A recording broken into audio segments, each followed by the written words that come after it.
नमस्कार, monkey times में आपका स्वागत है। मैं हूं नागेंद्र जम्वाल। इस समय मेरे साथ जुड़ चुके हैं डॉक्टर विकास कुमार हीर। ये जम्मू के इकलौते ऐसे डॉक्टर हैं जो कैंसर के स्पेशलिस्ट हैं। यही नहीं, फ़ॉरेन में भी इन्होंने अपनी धाक जो है वो जमा के रखी थी, लेकिन उसके बाद ये जम्मू शहर में आए हैं हमारे यहाँ के, क्योंकि यहीं की पैदाइश हैं, ये यहीं पे आए हैं।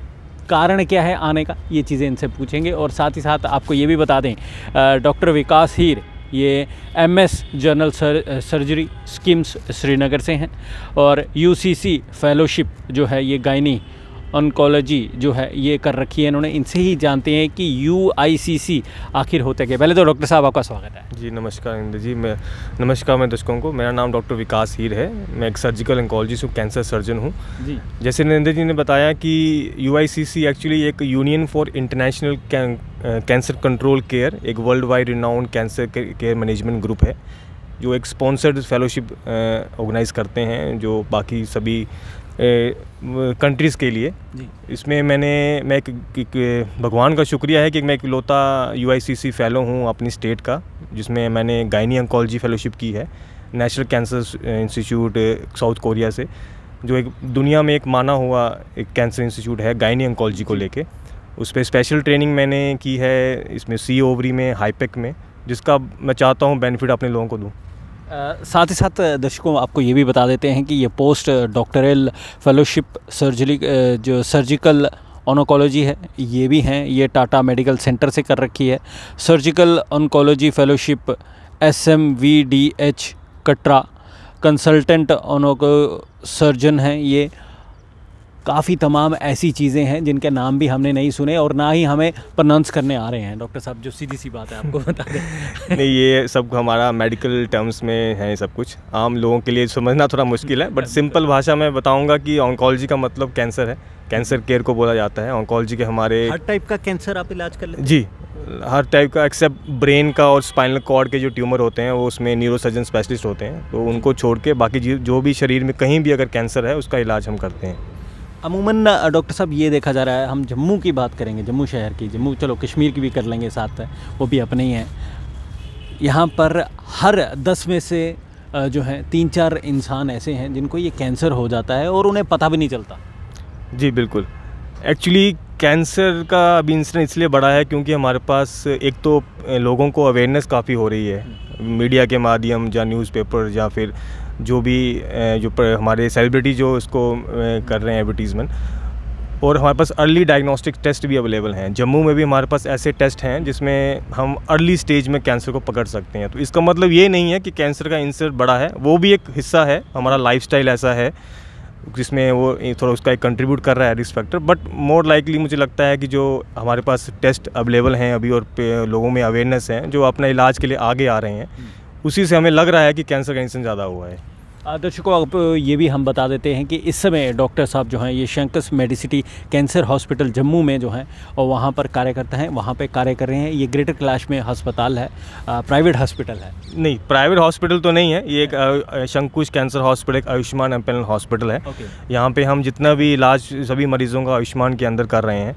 इवन जो मिनिमल इन्वेजिव सर्जरीज हैं वो भी प्रोवाइड कर रहे हैं, जो भी प्रिसाइज ट्रीटमेंट कैंसर में बोला जाता है वो हम आयुष्मान के अंदर ही प्रोवाइड कर रहे हैं। डॉक्टर साहब एक चीज़ मैं और जानना चाहता हूँ कि जब कोई कैंसर पेशेंट आपके पास आता है, डिटेक्ट हो गया कि इसे कैंसर है, कितना खर्चा जो है वो उसको आ जाता है? अगर कोई पेशेंट हमारे पास आया है तो उसका इलाज तो फ्री है, बट गवर्नमेंट में जो स्कीम बनाई है आयुष्मान जो कार्ड स्कीम है उसके अंतर्गत जो इन्वेस्टिगेशंस होती हैं वो उसमें कवर नहीं है।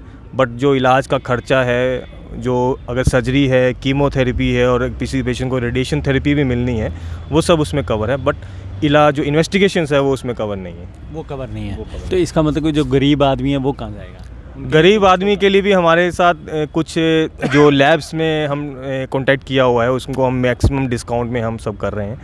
तो मैं गवर्नमेंट से ही एक प्रार्थना करूँगा कि वो भी इन्वेस्टिगेशन भी इंक्लूड कर सकें, उसमें तो अच्छी बात होगी। बट सर्जरी और जो ट्रीटमेंट है ये मेजर पार्ट है किसी कैंसर ट्रीटमेंट का, उसमें फाइनेंशियल जो बर्डन बहुत ज़्यादा होता है। बट एक आयुष्मान के आने से एक फाइनेंशियल बर्डन जो सर्जरी को लेके है वो काफ़ी कम है। डॉक्टर साहब अमूमन ये देखा गया है कि आयुष्मान कार्ड लेकर जब कोई जम्मू से बाहर जाता है काफ़ी शिकायतें जो हैं दर्शकों की हमारे पास आती हैं कि हॉस्पिटल वाले वो कार्ड को नहीं मानते।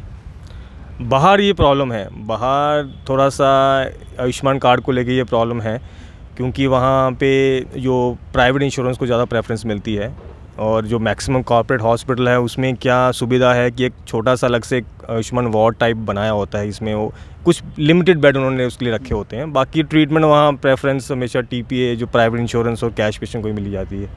एक सवाल और, आप फ़ॉरेन में भी आपने कार्य किया है, और वहाँ का एटमॉस्फेयर, वहाँ की मशीनें, वहाँ के जो पेशेंट्स हैं वो किस प्रकार के थे, और आपने वो अस्पताल छोड़कर जम्मू में क्यों आए? वहाँ तो मैं साउथ कोरिया में था, national cancer centre south Korea. वहाँ पे गायनी ऑन्कोलॉजी का बर्डन बहुत ज़्यादा है। आई थिंक विश्व में सबसे ज़्यादा केसेस वहीं पे किए जाते हैं। सीए ओवरी का इंसिडेंस वहाँ बहुत ज़्यादा है, बट उसके लिए गवर्नमेंट की तरफ से बहुत अच्छी पॉलिसी भी है, अवेयरनेस है लोगों में, जो अर्ली डिटेक्शन के लिए उनको सुविधा प्रोवाइड करता है। उसके साथ साथ ट्रीटमेंट देखा जाए तो जो ट्रीटमेंट वहाँ पे है, जो भी एडवांस ट्रीटमेंट वहाँ पे है, वो हम यहाँ पे मैंने स्टार्ट किया है।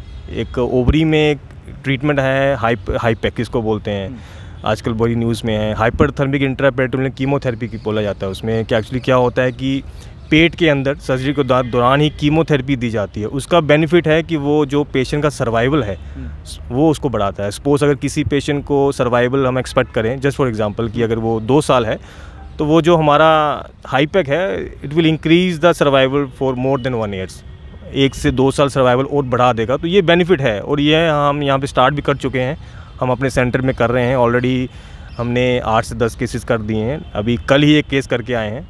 तो बेनिफिट है। दूसरा कैंसर है, सर्वाइकल कैंसर, उसमें भी, और एंडोमेट्रियम कैंसर, उसमें हम minimal invasive surgery, laparoscopic surgery जो है वो कर रहे हैं, जिसमें पेशेंट को फ़ायदा ये है कि एक तो अर्ली उनको पेनलेस है, वो थोड़ा पेन कम होता है पेशेंट को, अर्ली रिकवरी है, अर्ली मोबिलाइजेशन है, और अर्ली डिस्चार्ज है। और पेशेंट के मन में एक ये डर रहता है कि उसका बहुत बड़ा ऑपरेशन होगा, अगर कैंसर है, पेट में बहुत बड़ा चीरा पड़ेगा, तो वो चीज़ हम अवॉइड कर रहे हैं। अब लैप्रोस्कोपिक सर्जरी जम्मू में भी पॉसिबल है। हम चाहते हैं पेशेंट आगे आएँ और अपना इलाज करवाएं। पेशेंट, अभी आपने बोला कि आगे आए, पेशेंट को पता चले तो वो आए ना, उसे पता कैसे चलेगा कि उसे कैंसर है? उसको अगर कोई भी सिम्टम अगर आते हैं, सस्पिशियस सिम्टम, जैसे मैं एग्जांपल लेता हूँ, औरतों में 2 कैंसर सबसे कॉमन होते हैं, ब्रेस्ट का कैंसर और सर्विक्स का कैंसर। सर्विक्स यानी कि जो बच्चेदानी के मुंह का कैंसर होता है। नगेंद्र जी, एक अच्छी बात यह है कि दोनों कैंसर में स्क्रीनिंग टेस्ट अवेलेबल हैं। उसका ये फ़ायदा है कि हम अर्ली स्क्रीनिंग करके अर्ली स्टेज में कैंसर को डिटेक्ट कर सकते हैं। तो जो महिलाएं जो 40 साल से ऊपर हैं, उनको 2 साल में एक बार अपना ब्रेस्ट का एक्सरे, जिसको मैमोग्राफी के बोलते हैं, वो करवाना चाहिए। जो महिलाएं 40 साल से नीचे हैं, उनको अपना सेल्फ ब्रेस्ट एग्जामिनेशन, अपने ब्रेस्ट को खुद, जिसको एग्जामिन बोलते हैं, पीरियड्स जब भी ख़त्म होते हैं उसके 5 दिन बाद अपने हाथ की जो तली होती है, फिंगर्स हैं, उससे पैल्पेट करना है दोनों ब्रेस्ट को, और देखना है कोई चेंजेस तो नहीं है। अगर सस्पिशियस उनको लगता है कुछ उसमें ख़राबी लग रही है, तो डॉक्टर को कंसल्ट करना है। दूसरा, सर्विक्स के कैंसर के लिए हमारे पास पैप स्मेयर है, हमारे पास liquid base cytology HP DNA titre है। वो 35 साल, जो भी महिलाएं जो शादीशुदा हैं, वो 5 साल में एक बार करवा सकते हैं। उसमें अर्ली डिटेक्शन का चांसेस हैं। जिस तरह से आपने सुना, डॉक्टर साहब ने कहा है कि आप लोग अपना इलाज कैसे करवा सकते हैं, और जो महिलाएं ख़ास तौर पर 40 से ऊपर हैं, उन्हें जो है वो अपना इलाज जो है वो 2 साल में एक बार करवा लेना चाहिए। डॉक्टर से कंसल्ट करने में कोई एतराज़ नहीं है। और साथ ही साथ आपको ये भी बता दें, खान पीन भी इसका एक मुख्य कारण है। जी, खान पीन एक हमारा रिस्क फैक्टर होता है कार्सिनोमा में। जैसे रेड मीट जो खाते हैं, जो हमारे पहाड़ी लोग हैं, तो रेड मीट प्रेफर करते हैं। जो नॉन वेज डाइट प्रेफर करते हैं, उसमें हमारे पास फूड पाइप का कैंसर, मैदे का कैंसर, और जो इंटेस्टाइन उसका कैंसर होता है। उसके साथ साथ स्मोकिंग एक फैक्टर है, अल्कोहल एक फैक्टर है। ओबीस फीमेल, जो थोड़ी मोटी औरतें हैं, उनमें एंडोमेट्रियम का कैंसर रहता है। तो जी हाँ, डाइट भी हमारा कंट्रीब्यूट करता है कैंसर को एक रिस्क फैक्टर। आजकल देखा गया है कि छोटे बच्चों को भी ये बीमारी जो है उससे ग्रस्त है, इसके लिए आप क्या कहेंगे? छोटों बच्चों के लिए बीमारी में ये कहना चाहूँगा कि बीमारी कैंसर छोटे बच्चों में भी देखा गया है, बट उसमें अलग टाइप के कैंसर होते हैं। जैसे इतने एग्रेसिव कैंसर जितने हम, और वो मोस्टली जेनेटिकली रिलेटेड होते हैं। तो इसमें बच्चों के कैंसर के लिए यही है कि कोई भी सिम्टम अगर आता है तो एक प्रॉपर पीडियाट्रिक इवैल्यूएशन हो, उसके बाद उसका इवैल्यूएशन हो और उसके अकॉर्डिंग ट्रीटमेंट हो। डॉक्टर साहब, एक चीज़ मैं, आखिरी सवाल है आपसे ये पूछूंगा कि जब कभी भी किसी को पता चलता है कि वो कैंसर जैसी बीमारी से ग्रस्त है, तो वो फिर ज़्यादा देर सर्वाइव नहीं कर पाता। क्या डर इसका मुख्य कारण है? डर इसका मुख्य कारण है ज़रूर। पहले तो एक मैं आपसे कुछ डिस्कस करना चाहूँगा। हमारे यहाँ एक मिथ है, हमारे यहाँ क्या पूरे इंडिया में भी मिथ है कि कैंसर को चीरा करने, चाकू लगाने से या काटने से फैलता है, वो ऐसा मिथ है। और दूसरा मिथ है कि कैंसर का इलाज नहीं है, तो ऐसा नहीं है। वो पहले अगर कोई पेशेंट ऑलरेडी मेटास्टेटिक डिसीज़ अगर लास्ट स्टेज में है और उसमें हम अगर कुछ ट्रीटमेंट करते हैं तो उसका मतलब ये नहीं कि वो फैला है। और दूसरा उसका प्रॉपर सर्जिकल मैनेजमेंट, अगर किसी को कोई कैंसर है उसका प्रॉपर अगर ट्रीटमेंट है, सर्जरी से पूरा निकला है, तो उसमें रिस्क बहुत कम होता है कि वो फैलेगा। क्या कोई लास्ट स्टेज से भी बंदा बचा हुआ है कैंसर से? नहीं, लास्ट स्टेज में तो बचना बहुत ना के बराबर है। उसमें हमारा इंटेंट ऑफ ट्रीटमेंट चेंज हो जाता है, उसमें क्यूरेटिव इंटेंट नहीं रहता है, उसमें पैलिएटिव मतलब कि सिम्टोमेटिक ट्रीटमेंट, पेशेंट की लाइफ जिससे बढ़ती हो उसमें ट्रीटमेंट हो रही रहता है इस लास्ट स्टेज में। कई लोग केमोथेरेपी से बड़ा डरते हैं, उससे कोई और? कैंसर के इलाज में 3 स्तंभ होते हैं हमेशा। एक सर्जरी उसका स्तंभ है, दूसरा कीमोथेरेपी है, तीसरा रेडिएशन थेरेपी है। ये करवाना ही करवाना है। ये सब कैंसर में ज़रूरी नहीं है, but most of the cancer में तीनों स्तंभ हमारे काम में आते हैं। जैसे मैं एग्जांपल लूँ ब्रेस्ट का कैंसर, तो उसमें भी तीनों स्तंभ अपना हिस्सा रोल प्ले करते हैं। कीमोथेरेपी के नो डाउट साइड इफ़ेक्ट हैं, but chemotherapy is a part of the treatment, वो हमें ज़रूरी है। कुछ पेशेंट को कीमोथेरेपी के बाद वीकनेस, वोमिटिंग, बाल झड़ना जो बोलते हैं वो सब रहता है, बट बाल झड़ना एक डेड सेल है हमारी बॉडी में, वो कीमोथेरेपी के दौरान अगर झड़ते भी हैं तो वापस आ जाएंगे।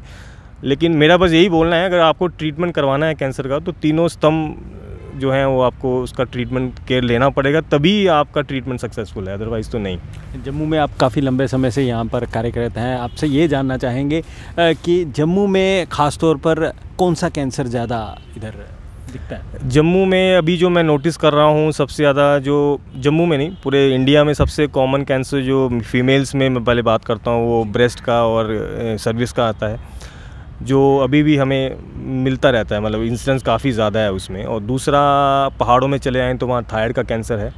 अगर कश्मीर बेल्ट या डोडा बेल्ट की बात करें या रजौरी बेल्ट की बात करें तो वहाँ पे हमारी इंटेस्टाइन का कैंसर बहुत कॉमन है। देखा आपने, सुना आपने कि किस प्रकार से डॉक्टर साहब ने एक छोटी छोटी बारीकी और तारीकों से आपको बताया है कि कैंसर जो है ये लाइलाज बीमारी नहीं है, इसका इलाज पॉसिबल है, लेकिन अगर वक्त रहते आप लोग पहुंच जाते हैं। और सिम्टम्स भी इन्होंने बता दिए हैं कि आपको कब और कैसे जो है अपना इलाज खुद करना है। और ख़ास तौर पर महिलाएं ज़्यादा ग्रस्त हैं अगर देखा जाए तो। नहीं, महिलाएं ज़्यादा ग्रस्त हैं नो डाउट, बट ऐसा उन्हें शर्म है, एक चीज़ कह सकते हैं। जी शर्म है उनके लिए। हमारी मोस्टली महिलाएं जो सर्विस का कैंसर एग्जांपल दूँ, वो जो हमारी रूरल फीमेल्स होती हैं उसमें कॉमन होता है, वहाँ पे शर्म और लज्जा अभी भी है। वो खुल के सामने अपने हस्बैंड से बात भी नहीं कर पाते हैं, उनको ये प्रॉब्लम है, तो इसके कारण वो जो किसी को बीमारी है उसका इलाज दबा के रखते हैं। वो लास्ट स्टेज में अगर कभी स्प्रेड हो जाता है तब जाके वो बताते हैं, तो उसमें इलाज थोड़ा मुश्किल है। हाँ, डर अभी भी है लोगों में। डर से निकलना है, और इस डर से निकालने के लिए डॉक्टर विकास हीर जो हैं यहाँ पर बैठे हुए हैं, विराजमान हैं, और इन्हें पता है कि किस प्रकार से इस कैंसर जैसी बीमारी जो है, जिसे बड़ी भयंकर बीमारी का रूप दिया हुआ है, अब वो भयंकर नहीं रही, क्योंकि इलाज करने वाले अब यहाँ पर उपलब्ध हैं। मैं एक चीज़ जो है डॉक्टर साहब से एक और पूछना चाहूँगा कि अभी अगर देखा जाए प्रचलन जो है कॉस्मेटिक सर्जरी का जो है वो बहुत ज़्यादा है, वो इनसे पूछेंगे। डॉक्टर साहब, जो कॉस्मेटिक सर्जरी है ये एक कारण बन सकता है ब्रेस्ट कैंसर का? नहीं, ब्रेस्ट कैंसर का कारण कॉस्मेटिक सर्जरी नहीं है, बट हाँ ब्रेस्ट कैंसर का ट्रीटमेंट कॉस्मेटिकली रिकन्स्ट्रक्शन करके हम कर सकते हैं। ब्रेस्ट में अगर अर्ली लीजन है, स्मॉल छोटा कैंसर है, उसको हम निकाल के, जैसे पेशेंट को फीमेल्स में एक ना साइकोलॉजिकल बहुत ज़्यादा इफ़ेक्ट पड़ता है, किसी की ब्रेस्ट को निकाल दिया जाए तो बहुत रहता है कि वो सोशल बाकी दुनिया से कैसे मिलेगी, वो थोड़ा सा फिर उसको महसूस होता है काफ़ी, तो उसको अवॉइड कर सकते हैं। उसको ब्रेस्ट रिकन्स्ट्रक्शन कर सकते हैं। ब्रेस्ट रिकन्स्ट्रक्शन का मतलब है कि जो ब्रेस्ट हम निकालेंगे उसको फिर से बना सकते हैं। और दूसरा, अगर छोटी लीजन है, बहुत छोटा ट्यूमर है, उसको उतना ही निकाल के उसको फिर से बनाया जा सकता है। तो कॉस्मेटिक ब्रेस्ट सर्जरी अभी ऑप्शन है हमारे पास कैंसर में। और लिपोसक्शन के लिए अगर पूछा जाए, लैप्रोस्कोपिकली सर्जरी हम अभी कर रहे हैं। उसको भी लैप्रोस्कोपिक सर्जरी हम कर रहे हैं, सुविधा उसकी अब हमारे हॉस्पिटल में अवेलेबल है। ऑलरेडी हमने 5 से 6 सर्जरियाँ कर दी हैं पिछले 1 महीने में। तो जो भी मेजर सर्जरी जो भी इंटेस्टाइन की सर्जरी है वो की है, स्टमक का एक कैंसर था हमने वो ऑपरेट किया है, और लास्ट वीक ही मैंने एक सर्विस का कैंसर भी किया ऑपरेट, जो आई थिंक हमारे पूरे यूटी में पहली बार सर्जरी की गई है। तो ट्रीटमेंट जो एडवांस ट्रीटमेंट, प्रिसाइज ट्रीटमेंट पूरे भी काफ़ी न्यूज़ में भी रहा है। जी बिल्कुल वही सर्जरी। तो पेशेंट अभी ठीक है, वो हैप्पी है, खुश है कि वो अर्ली डिस्चार्ज हो गया, रिपोर्ट भी उसकी काफ़ी अच्छी आई है, उसको फर्दर ट्रीटमेंट की ज़रूरत भी नहीं लगेगी। तो मेरा ये कहना है कि अभी हम एडवांस प्रिसाइज ट्रीटमेंट जो भी वर्ल्ड वाइड अवेलेबल है कैंसर सर्जरी को लेके, वो हम प्रोवाइड कर रहे हैं। बट मेरी एक रिक्वेस्ट है सबको कि वो आगे आएँ, अपना इलाज करवाएं, डरना नहीं है। कैंसर का इलाज जम्मू में अब अवेलेबल है, आप पेशेंट बेझिझक से आएँ, हमसे मिले, अपना इलाज करवाएं। और डर को भगाने के लिए आप बैठे हुए हैं। हम हमेशा अवेलेबल हैं अपने हॉस्पिटल में, और इवन फ़ोन के ऊपर भी किसी पेशेंट को कुछ भी अगर प्रॉब्लम है, कंसल्टेशन लेना चाहते हैं, वो ले सकते हैं। सुना आपने जिस तरह से डॉक्टर साहब ने बेखौफ तरीके से कहा है कि कैंसर जैसी बीमारी से घबराना नहीं है। अगर कोई भी किसी को भी किसी प्रकार की परेशानी है तो इनके पास आप जा सकते हैं। हमने जैसे पहले ही बताया था कि कौन से अस्पताल में ये कार्यकर्ता हैं, कहाँ पे ये काम कर रहे हैं, और इन्होंने ये भी कहा था कि कोरिया में ये काम करते थे, लेकिन अपने जम्मू रीजन में आके काम करने का मज़ा ही कुछ हो रहा है। फ़िलहाल मुझे यानी नागेंद्र जम्वाल को इस समय आप डॉक्टर विकास कुमार हीर के साथ दीजिए इजाज़त। शुक्रिया।